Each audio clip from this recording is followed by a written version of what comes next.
Shangla चकेसर assistant commissioner Mohammad Hamid Sadiq ने नाकिस अशिया ग्राम फरोशों के खिलाफ ग्रैंड ऑपरेशन किया।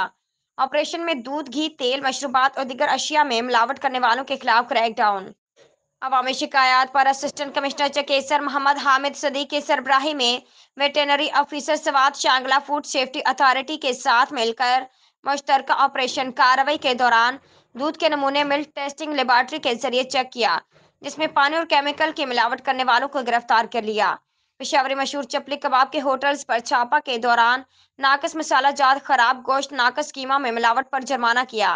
घी, तेल, मशरूबात, होटल, बेकरी, तंदूर, जनरल स्टोर्स को कोल्ड ड्रिंक्स चेक किए। मुख्तलिफ पॉइंट से गैर मारी अशिया बरामद। असिस्टेंट कमिश्नर चकेसर मोहम्मद हामिद सदीक ने मीडिया से बातचीत करते हुए कहा कि फूड पॉइंट्स मछली फरोशों, कम वजन पर रोटी फरोख्त करने वाले होटल मालिकान अपना कबला दुरुस्त करें और नाजायज मुनाफाखोरी से गुरेज करें। किसी भी शख्स या माफिया को मिलावट और नाजायज मुनाफाखोरी की इजाजत नहीं दी जाएगी। खिलाफ वर्जी करने वालों के खिलाफ कानूनी कार्रवाई अमल में लाई जाएगी।